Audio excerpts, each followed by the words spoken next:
ganye yekene honorable mereku mo gbenyere ni o omena ai ganye yekene my honorable yi mereku mo gbenyere ni o imela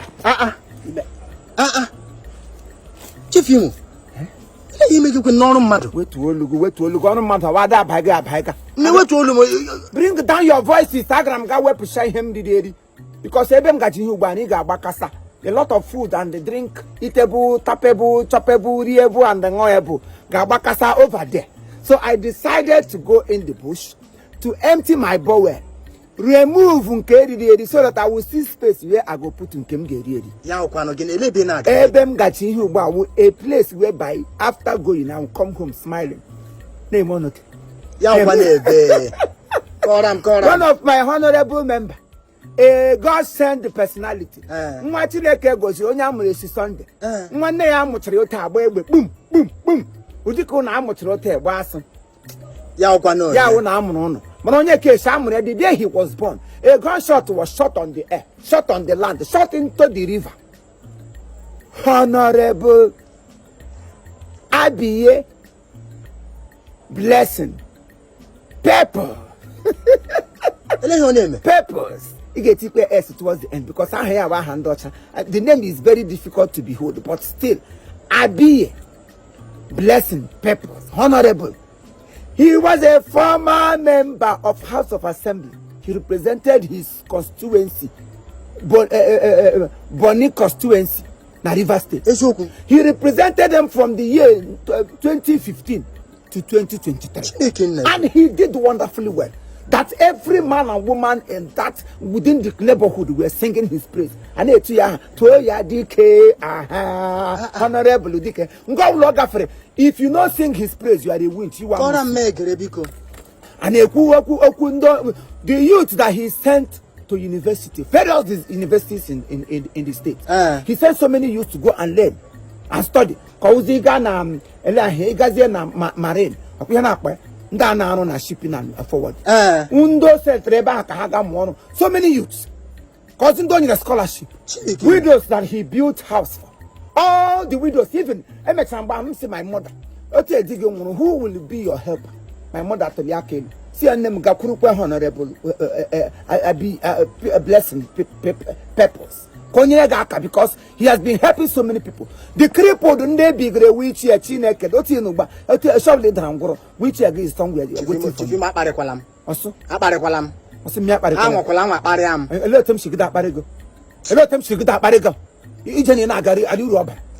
I'm telling you about somebody who have done so well. He has done noble. The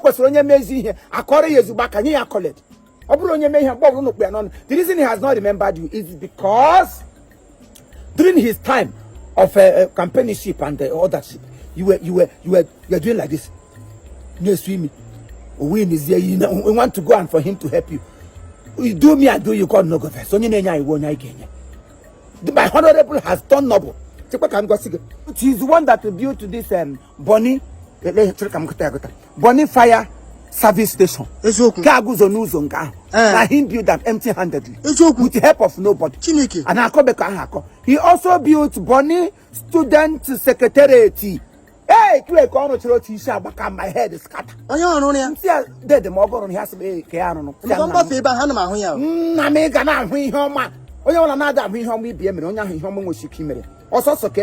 Even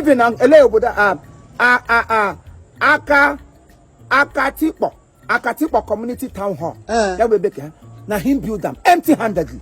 Akatipo community town hall. He built it for his people. So I go into there and we unite togetherness and wilderness. Cause which and don't donate. Give me konya name method. Oh, make it. Now no more one your name during his time. I am the only person that he did not help during his tenure.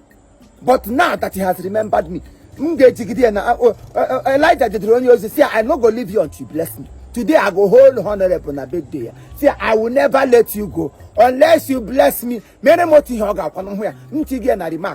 yes, honorable Peppers did this for me. He's a great man. Everywhere. Every night of December is his birthday.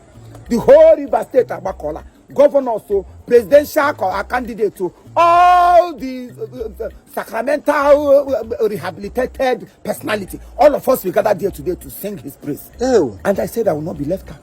Chief Imo worldwide. Why am I answering worldwide? Even somebody worldwide person is celebrating his birthday, I'm not there. I said no, I must be there. Happy birthday to him. Long life and prosperity. This is just the beginning. Oh. He did well in first tenor. I relate and here another post. Everybody. Oh, a good man. A good man is a good man. He's a good friend. My seat no go reach people. So make I carry my own and no get time. Maybe I say, Madam Shift, make I sit down. Chief, he dress for a monkey. This change in my you get white. Yeah, honorable movement. So I need to dress honorable. Honorable. So him dress. Kelem Pago. Okay. See, I'm going to bury a log because soon I like he got the door a ball of mad. Chief, I call him Pago. I'm a Pamo. I got no go to.